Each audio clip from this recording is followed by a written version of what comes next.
Hello, everyone. Good afternoon to everyone that's watching from all across the country. We are joined today with Luis and Jairo. We'll be talking about fundraising today. So, definitely last session, but not least. I'm excited for today's discussion. This is definitely an area that I've heard been brought up in all of our other sessions and breakout rooms. So, I'm hoping we get a lot of great questions today from the audience. So, before we kind of introduce our guests today, I just wanted to briefly reintroduce myself. I am the current Region 7 Membership Director. Previously, last year, I was the Region 7 Student Representative. And yeah, I go to the University of Miami and I'm studying a BSMS with a biomedical and industrial engineering background. And then I'll go ahead and throw it over to Luis and Jairo to introduce themselves and tell us a little bit about themselves. So hi everyone, I'm Luis Moyers. I'm a rising senior here at George Washington University, and I'm going to be the chapter president this coming year. I think one thing we talked about is my favorite ship memory. It was 2 years ago for Hispanic Heritage Month. We were having this big event with a bunch of Hispanic organizations here, and our vice president at the time, Roger, bought like 25 pounds of meat to cook tacos. So Yum. that was a fun event. Fun. What about you, Jairo? Yeah, and just to add on a bit on what Louis said, like we didn't know he ordered it until like 2 days before, so like we were there all night making the tacos. But yeah. Hi, my name is Sara Sanchez. I was the previous president before Luis at the George Washington University. I just graduated with a bachelor's in mechanical engineering, and I'm continuing at GW by being a master's student with a concentration in fluids, thermal sciences, and energy. And yeah, I'd also say my favorite ship memory was like having 25 pounds of meat just randomly show up and then having to prepare all that for Hispanic Heritage Month. Fun. I would love to get an invite next time. It sounds like a lot of fun. But yeah, so let's go ahead and get just started with our conversation today. So just as a reminder for everyone that's watching, if you want to leave questions, which I highly encourage, especially for this session, you can drop it in the Q&A section. We'll have someone that is approving them and we'll be able to ask it to Luis and Jairo. They also gave an on-demand session, so be sure to watch that if you haven't already. But I'll go ahead and start us off with the first question that I have here. Very general and great to start us off. How can chapters develop a strong case for support that resonates with potential donors and clearly demonstrates the impact of their fundraising efforts? So I'll take this. So something we always mentioned in our presentation was like having a chapter story, having something to like explain what your chapter is, like the events you do, what your goals are, like having that set in stone and like having it ready to describe anything at any given moment is very important. Like you could use like the CMT, for example, where you have your SMART goals, and you could use that to make your chapter story. And then like also another important thing is like having all your finances like written down and like ready so that you know, okay, this is how much funding we actually need for the upcoming year, and this is what the funding like from sponsors will potentially go to. And so like that shows transparency and can build trust with potential sponsors. Yeah, I think also to add on to that, and we mentioned it during our presentation too, like our video, it's really good to just share what your chapter is doing and be proud of it. So like definitely post whatever you're doing online, whether it be on your website, social media, or like LinkedIn. I think it helps people where the money is used. Yes, definitely. I think that having this understanding is super key as you're starting this part of like fundraising for your chapter, especially if you are, in an area that has a lot of other ship chapters, how you present your chapter and what story you use to tell your chapter and like how it differs from other chapters is how you're able to score like those opportunities. So make sure that you take time into that, as Jairo and Luis just mentioned. We have another question here that we just got in the chat. So we have here from Jorge. We've tried fundraising events like share it nights with restaurants and bake sales, but turnout is usually low, even with heavy marketing. What type of events have worked well for your chapter and have proven to be effective in raising funds? So we've had the similar issue with like profit shares. It's very difficult to even with a lot of marketing to make a good amount of money off of them. One thing you can do, I don't know if, it probably depends on what school you go to, but We have like giving challenges where like alumni can donate, and during this period we do a lot of marketing. We do a lot of like we reach out a lot, because what's really beneficial about this is, at least for our school, is during this specific period they match whatever donation we get. We can get donations anytime throughout the year, but during this period it's very nice because it's like double that. Yeah. Yeah, and like something I'd add on to it is like uh Jorge mentioned, like he's having trouble with like getting it to actually be worth it to do these profit shares. And so like I'd say, okay, look at where your other funding, like look at what your other funding sources are to see maybe, okay, maybe I could get a bit more from this funding source, whether that's like coming from your school or coming from like or other corporate sponsors. Maybe it could be like, hey, we'll do an extra event every single year with this corporate sponsor, and maybe in return you could get more funding in terms of that way. So like think of like other ways you can get funding, not just through like the traditional profit sharing or like traditional like bake sales or things like that. Yeah, I think that's great point there. I think thinking outside the box is how you really succeed when it comes to fundraising.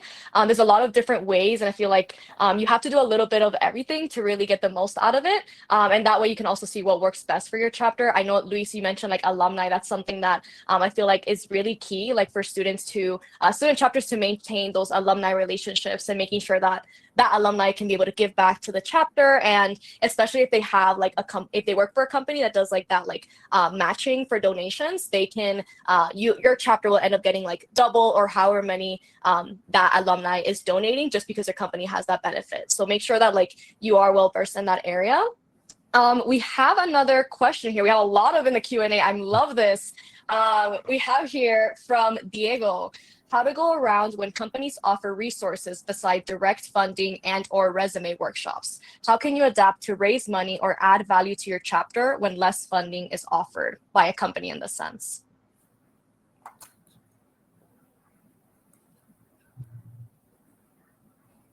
Let me know if I've misunderstood the question, but like from what I understand is he's saying that when we don't get as much funding as we expect from a sponsor, how to work around that. Like I'd say look at like what your current expenses are. Like maybe there's something where you aren't spending like efficiently. Like maybe there's like an event that isn't as like popular as other events. So maybe you could combine like the funding for like two events into a single bigger event. And then from there you could work on like, okay, and then you could go back and say, okay, hey, we've had more members at like each event, like overall. So like, hey, maybe you could give us more money next year. So like try and see where you can get more funding and where you can like explain why you deserve more funding, if that makes sense.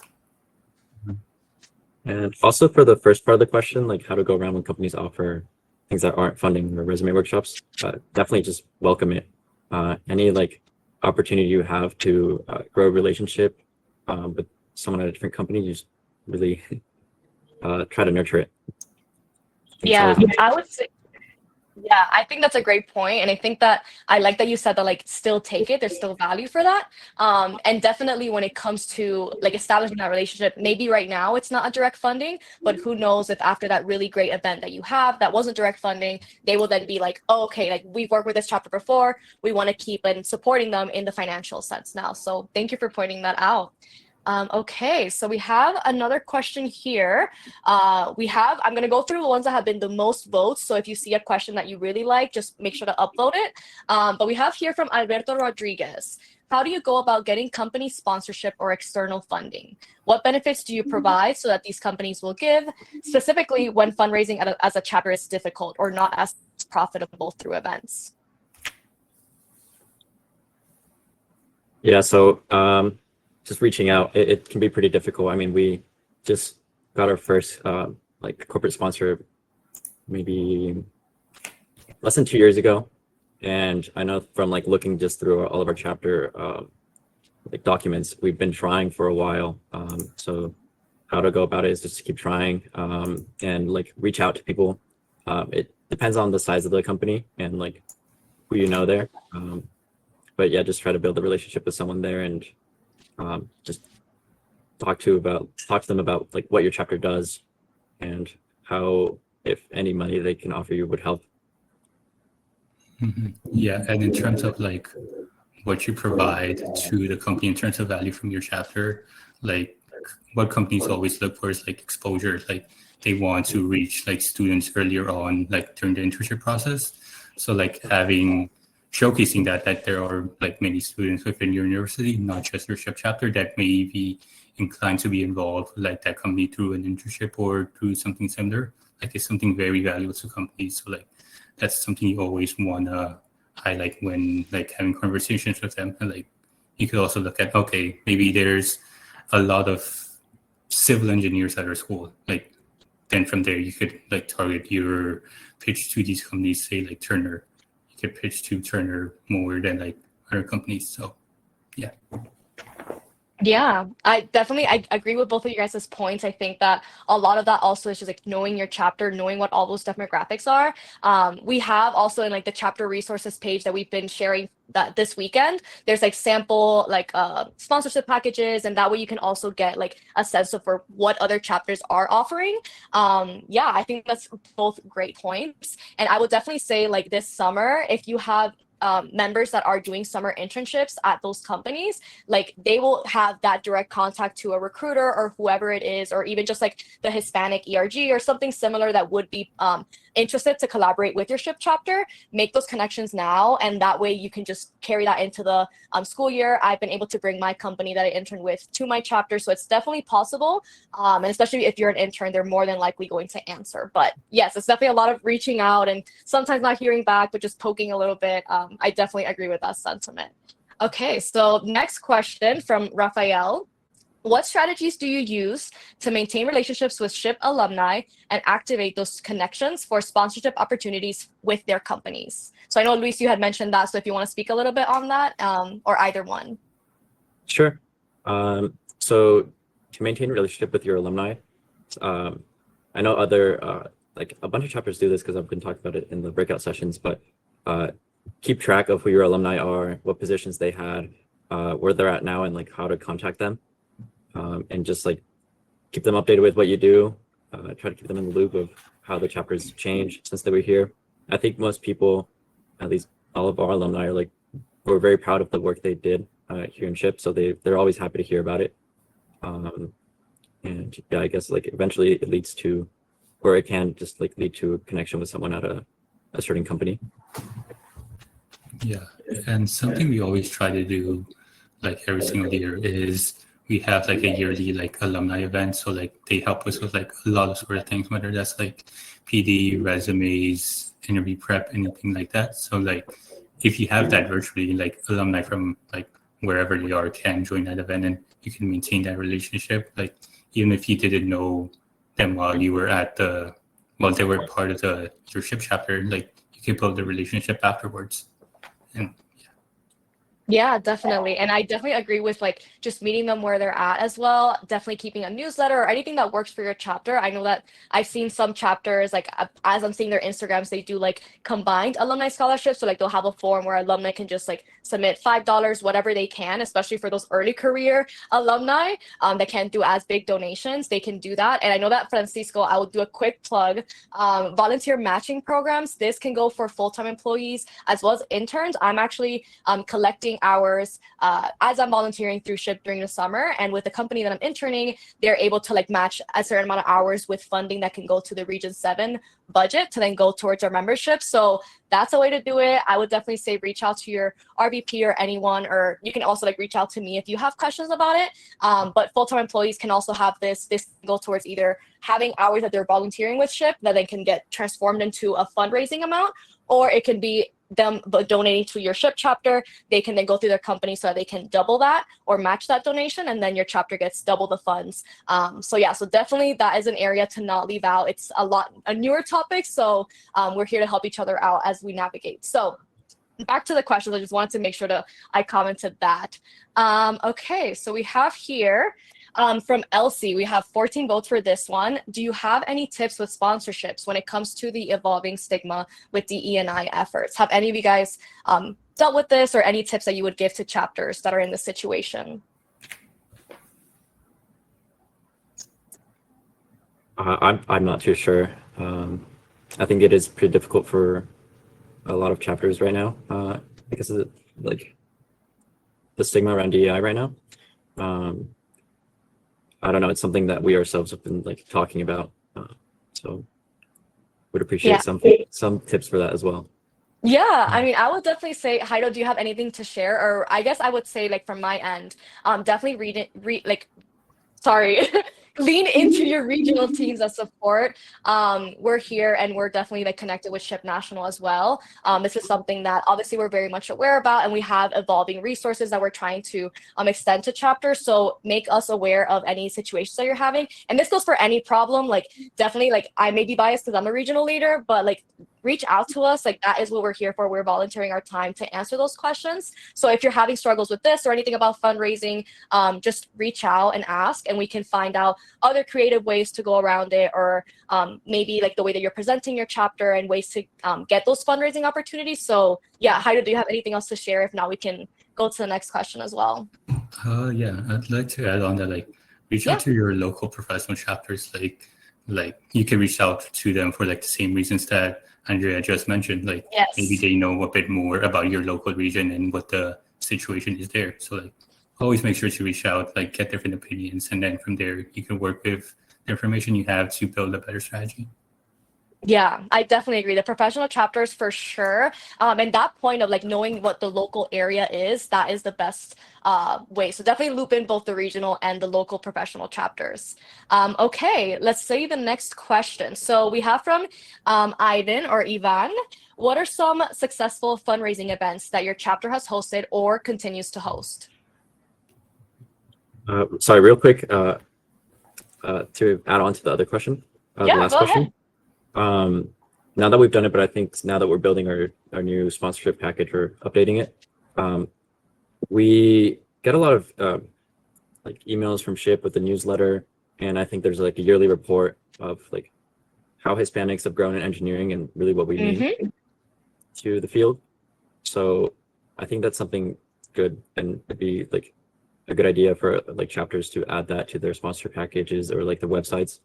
You know, we're here to change. Yes, and I definitely agree. That's the for anyone that doesn't know, that's the US LDC and SHIP Latinos in Tech report, if I'm not mistaken the name. But you can just look that up, and it has really great insights into what SHIP has done for the Hispanic community within engineering, or trajectories, and how to utilize the Hispanic community to fill gaps in the STEM workplace. So I definitely think, to your point, Luis, having that data backing it just really helps your selling point, that as you're selling your chapter, for why companies should be sponsoring and fundraising. So thank you for adding that. So back to that, do you guys have anything to share about any interesting, successful fundraising events that you guys have hosted and stuff? I would say, like, going back to what Louis said earlier, like having what's it called, like like donations, like that donation period where like the university matches like donations. So like during that period, like it's always been successful for us. Like make sure you promote that as much as possible, like, and looking into what works for your chapter. But Luis, can you add on a bit on? Yeah, I think I don't know, it's changed per semester how our fundraising events do. What always like really helps is like the department funding and like sponsorships. But I think some successful fundraising events would be like anything that, like, you know, has our culture involved in it. So like, if I know something that's like pretty successful, at least for other Hispanic orgs here at GW, is just like selling pan dulces or aguas frescas. We've had events where we just kind of give it out, but like people love that. People love when we give out empanadas or like coffee and anything really. So maybe that might be a good strategy for other people. It's just like, you could, if you have the money or if you get the right stuff, to just like give it out and get the people hooked on. Right. Yeah, and I definitely agree. I think that not forgetting the grassroots like fundraising efforts of just like a bake sale, I feel like it seems very simple, but it definitely helps you get funds for your chapter as you're establishing those connections with companies that may take longer, especially because like you're having that communication and then a lot of processing time. So yes, thank you for pointing that out. We'll go to the next question. I'll try to combine some of these because we have a lot coming in. So we have from Naibis or Naibis and Anhe or Ange. As a fairly new and small ship chapter, what's the best way to approach companies for sponsorships and build lasting relationships with them? Where should we make the point of contact with the companies? Email or LinkedIn? And then Ange, she had said, what are creative ways to maintain those relationships beyond just asking for money? So kind of like how do you navigate those relationships and establishing them? Well, to maintain the relationship is just like keep them updated on what you do. I think it would be pretty bad to like only reach out when you need money. So just like, I mean, how we've mentioned before, like just be proud of what you do and share that. I think like, I don't know, this is what I think. I don't know, maybe how do you have a different opinion on this, but I feel like it might be better to just email companies. And as long as you have like a good point of contact, you should get emails back. I feel like, I don't know, LinkedIn might be a little more difficult sometimes. Yeah, having that like initial point of contact is like very key because like Andrea mentioned before, like if you enter in at a company, like you're that point of contact. So working through that is something that's very helpful. And like talking in our experience, like we actually met our sponsors at a regional chip event, Leadership Live in 2023. Like I think our vice president at the time just like walked up to them like at their table booth and like they're like, hey, we have the ship chapter, we recently started, we want to have events like with a company, and then from there like we just worked and built that relationship with them eventually to the point where like they started sponsoring us, and we've had like at least 2 events a year with them. And so like seeing that relationship grow and like since then it's like something that we're very proud of, like especially as a smaller ship chapter, that like yeah, it's really about building the relationship. So like, I mean, the first time you reach out to a company, it doesn't have to be like reaching out for money. It should like really be to like, hey, do you want to come to our event and check out what we're about? Maybe like you could send a professional or two to give us some tips, and then from there you just build that relationship.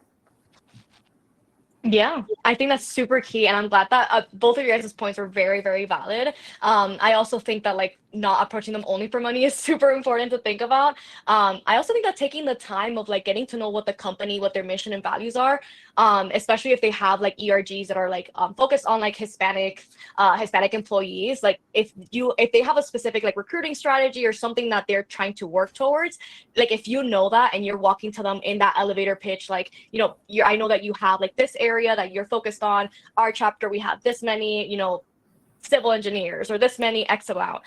That's a great way for them to also know like, oh, they're not just, asking us for money, but like they're also like wanting to help us out. Like it's a side by side, like symbiotic relationship. But yes, and I think also like for the LinkedIn and emails, both are fine. I will say if you're looking for like contacts, LinkedIn is good, so you can just search by like the company, put recruiter and like the location. You'll get a bunch of people that you can like send personalized invites to. I think you get 10 free a month if I'm not mistaken. So use that, and that's a great way to just like also find companies if you have no existing connections with them. Awesome. Okay, thank you guys also so much. We're also like running a little bit short on time. I think we may have like 5 minutes left, so we'll try to take a few more questions in, but definitely be sure to take some of these questions into your breakout rooms. We will have more discussions on them and a lot more time to get into all the details. But yes, so next question that we have here from Jorge. Do you have any tips for members currently in internships or co-ops who want to encourage their companies to sponsor their ship chapter? How can we best approach that conversation? I'd say introduce people that you're working with to ship, and then just like kind of blend that into how you are a ship student and introduce them to like ship mission and values, and then your like personal chapter's mission, values, or goals, and then try to align that with the company's mission. I think that'd be something helpful. Yeah, it's like I think it's very important to making like that connection very personable, like and like seeing them or like whoever your contact is as a person, like and like Louis said before, like you don't want to reach out to them just for the money. You want to reach out for them for like the value that company brings, for the value that the professional brings, and like you can also reach out to them like initially for an event at first, so they can get to know Ship if they don't already know it. Yeah, that's awesome. And thank you both for sharing those great tips. We'll go to the next question because we're short on time, but have you collaborated with neighboring chapters to do a fundraising event, like a nearby college with a shift chapter? If so, was it beneficial? No, we've not, I don't think we've ever done that or have thought about it. That might be a good thing to consider. Yeah. Yeah. Something we do always do is like we've collaborated with other chapters for like events. So like I think for the past 2 years, GW, UMD, GMU, the Ship DC professional chapter have all like gathered in DC to like see all the cherry blossoms here. And so like just having that connection like in general is like very important, like getting to know them, and like from there you can share ideas like on things like fundraising, on things like better managing your chapter, and for everything else that's discussed here. And just it's like important to interact with them. Yeah, definitely. Definitely lean into your local chapters. I think Heido, you made a great point. It's also like not just for like that fundraising part, but just having shared events, a little bit less work on both chapters, kind of like you're leaning into your support network, also just get great tips. So thank you. Let's see. Next question we have here is what's one mistake you've learned from when it comes to organizing fundraising events that you would advise others to avoid?